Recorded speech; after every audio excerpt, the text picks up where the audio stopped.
योगी आदित्यनाथ की सरकार का नया फरमान आ गया है।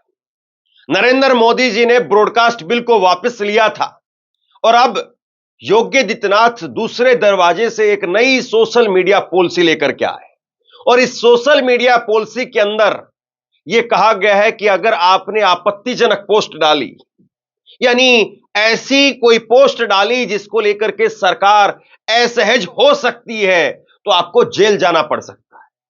और अगर आपने सरकार के अच्छे अच्छे कामों का खूब गुणगान किया, प्रचार प्रसार किया, तो सरकार आपको घर बैठे 8 लाख रुपए तक दे सकती है।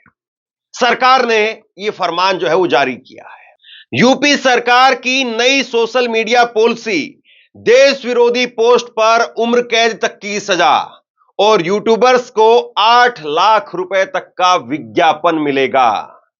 कुल मिलाकर के सरकारी लाइन तो यही है, लेकिन अगर आप इसका लबो-लबाब समझना चाहते हैं तो आप इसको ऐसे कह सकते हैं कि अगर आपने योगी सरकार के खिलाफ लिखा, ऐसी कोई बात कह दी जो सरकार को पसंद नहीं आई, तो आपको सजा भी हो सकती है।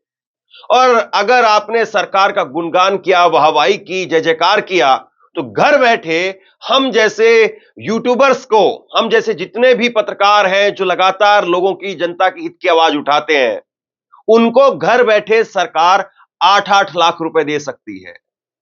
यानी 8-8 लाख रुपए दे करके हम जैसे लोगों का मुंह बंद करवाने की तैयारी चल रही है। यह तैयारी चल रही है कि देखिए 8-8 लाख रुपए लीजिए, अपना ऑफिस का खर्चा, स्टाफ का खर्चा वो निपटा दीजिए, वही हम दे देंगे आपको और आप केवल गुणगान करिए।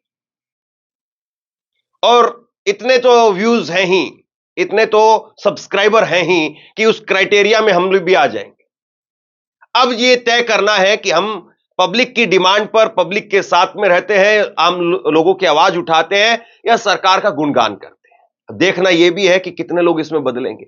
लेकिन खैर, हम तो बनाए हुए ही आपके हैं। वो 8 लाख वाले तो आज हैं, कल नहीं होंगे, फिर क्या होगा? हम तो बनाए हुए आप लोगों के हैं और अगर आप लोग नहीं होंगे तो 8 लाख को कौन सा सर पर धर करके नाचेंगे?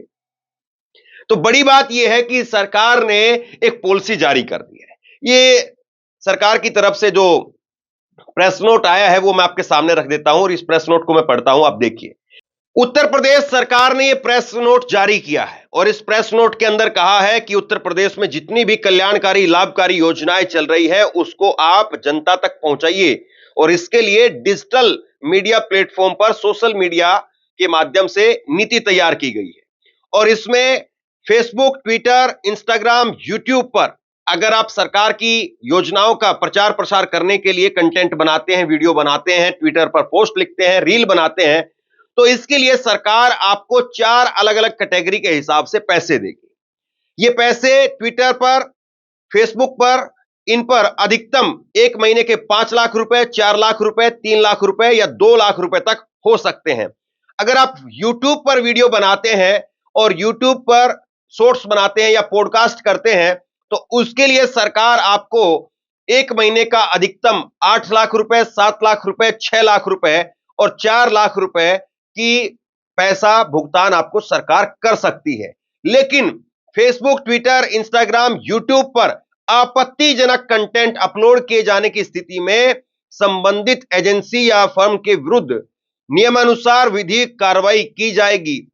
किसी भी स्थिति में कंटेंट अभद्र, अश्लील और राष्ट्र विरोधी नहीं होना चाहिए। अब ये कौन कैसे तय करेगा कि कौन सा कंटेंट अश्लील है, कौन सा कंटेंट जो है वो राष्ट्र विरोधी है?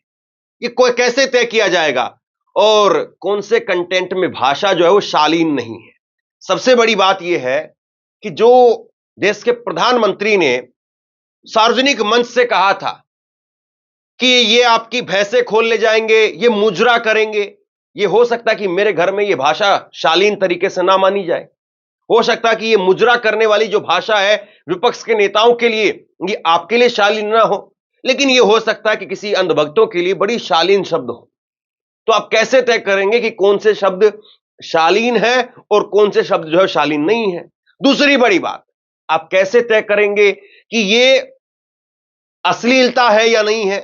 क्योंकि बीजेपी के अंदर ही कई ऐसे नेता हैं जो अश्लील अश्लील टिप्पणियां करके ऊपर तक आए हैं। और उसके आगे तो राष्ट्र विरोधी में तो पता नहीं क्या क्या तय कर देंगे। लेकिन ये तय कैसे होगा कि बीजेपी के लोग बोलेंगे या बीजेपी के लोग कहेंगे? अगर मान लीजिए कि मैं उत्तर प्रदेश की कोई खबर दिखाता हूं और उत्तर प्रदेश की खबर में बताता हूं आपको कि फर्रुखाबाद के अंदर दो दो बच्चियों को, दो बहनों को, जो कि जन्माष्टमी का मेला देखने गई थी, ये कल की खबर है, उनको पेड़ से लटके हुए उनके शव मिलते हैं, तो इसको आप कौन सी कैटेगरी के अंदर रखेंगे? क्या मैं उत्तर प्रदेश का भलाई कर रहा हूं या उत्तर प्रदेश की बुराई कर रहा हूं कि जन्माष्टमी के ऊपर दो बहनें मेला देखने के लिए गई और उनके शव लटके हुए मिले? क्या ये उत्तर प्रदेश को बदनाम करती है खबर, या उत्तर प्रदेश की उन परिवारों की खबर को उठाने का काम करती है, उनकी आवाज को उठाने का काम करती है? कैसे तय होगा? इसी को लेकर के पवन खेड़ा ने लिखा है, कांग्रेस नेता पवन खेड़ा ने, कि क्या भाजपा विरोधी या सरकार विरोधी टिप्पणी देश विरोधी मानी जाएगी? आपत्तिजनक टिप्पणी की परिभाषा क्या है? क्या अब डबल इंजन की सरकारें अभिव्यक्ति की स्वतंत्रता का गला घोटने की तैयारी कर रही हैं? इंडिया गठबंधन के विरोध के कारण मोदी सरकार को ब्रॉडकास्ट बिल 2024 वापस लेना पड़ा था। क्या अब चोर दरवाजे से तानाशाही लाई जा रही है? वहीं सरकार के प्रवक्ता, बीजेपी के प्रवक्ता राकेश त्रिपाठी, ये वही राकेश त्रिपाठी हैं जिनको 1 महीने पहले एयरपोर्ट पर इनकी जांच पड़ताल करवाई गई थी। इन्होंने अपनी गाड़ी का झंडा उतार करके रख दिया था, इनका परिवार उस गाड़ी के अंदर बैठा हुआ था, पुलिस के अधिकारी उस गाड़ी की चेकिंग कर रहे थे और ये नाराज हो गए थे, साहब इनकी खबर मैंने खुद दिखाने का काम किया था। लेकिन आज जब सरकार ये पॉलिसी लेकर के आई है तो बीजेपी के प्रवक्ता की हैसियत से कह रहे हैं कि हम सरकार का, देश का जो अच्छा काम करेगी उसको 8 लाख रुपए देंगे। सुनिए जरा। उत्तर प्रदेश की सरकार नवाचारों के साथ चलती है, जिस तरह का समाज में परिवर्तन हो रहा है उसको ध्यान रखती है।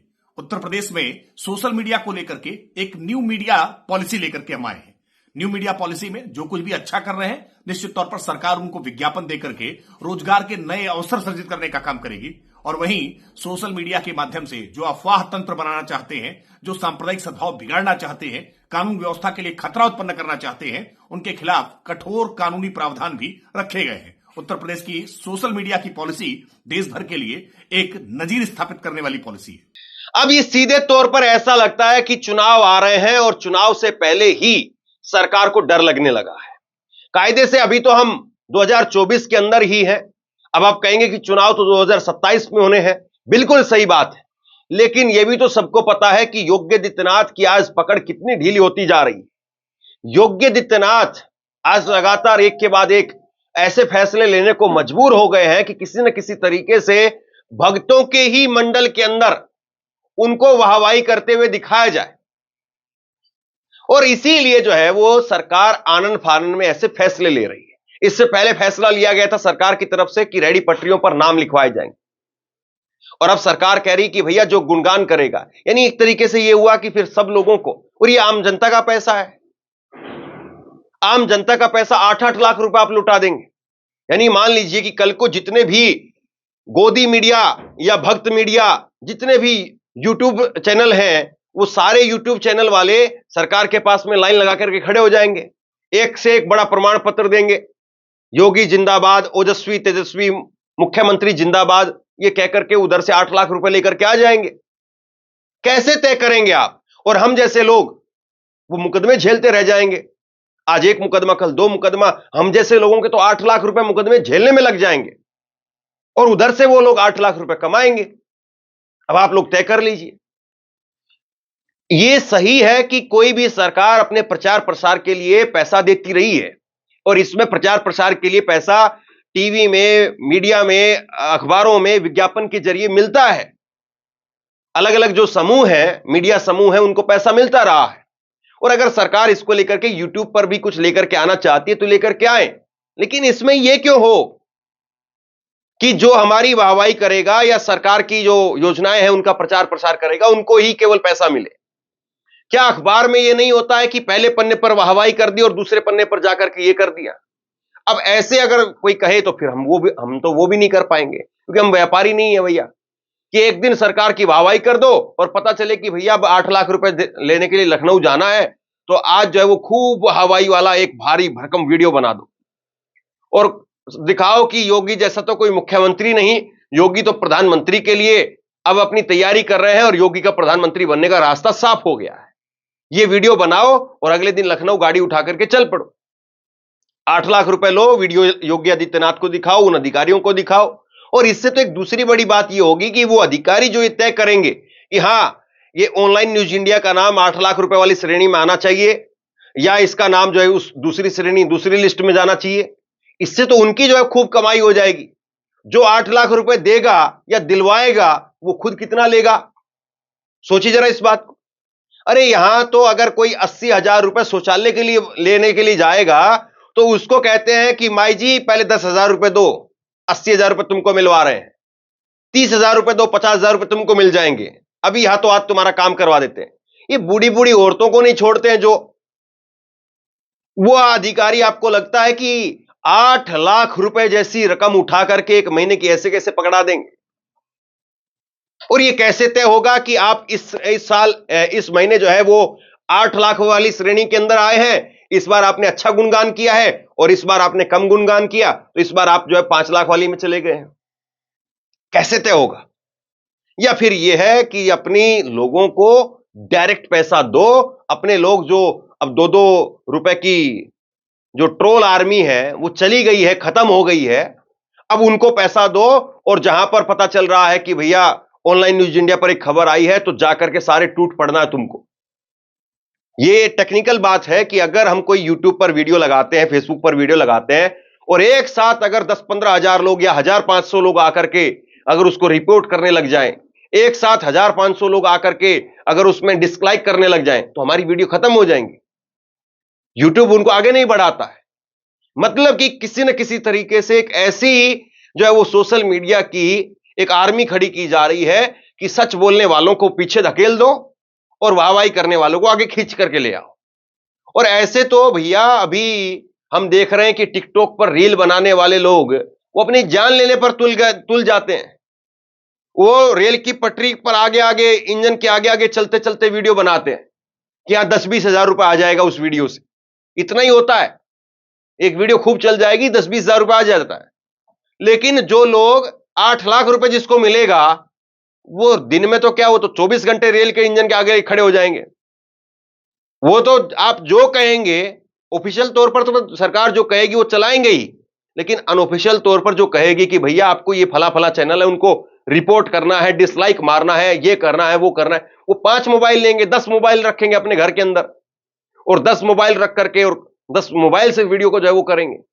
ये समझ से परे बात है कि सरकार इतना बड़ा अमाउंट, 8 लाख रुपए का अमाउंट अगर दे रही है तो ये कैसे तय होगा? कुछ इसको लेकर के प्रतिक्रियाएं आई, हम आपको दिखाता हूं। यूपी कांग्रेस ने लिखा है कि यूपी सरकार सोशल मीडिया इन्फ्लुएंसर के लिए नई स्कीम लेकर के आई है। इनके मुताबिक सरकार के काम का प्रचार प्रसार करने वाले को महीने के 8 लाख रुपए मिल सकते हैं। इनका विरोध करने वाले को सजा भी भुगतनी पड़ सकती है। यानी डिजिटल मीडिया पर सरेआम कब्जा। सरकार अब बिना किसी डर संकोच सरेआम मीडिया को गोद लेने पर उतारू हो गई है। यह लोकतंत्र के लिए खतरा नहीं तो और क्या है।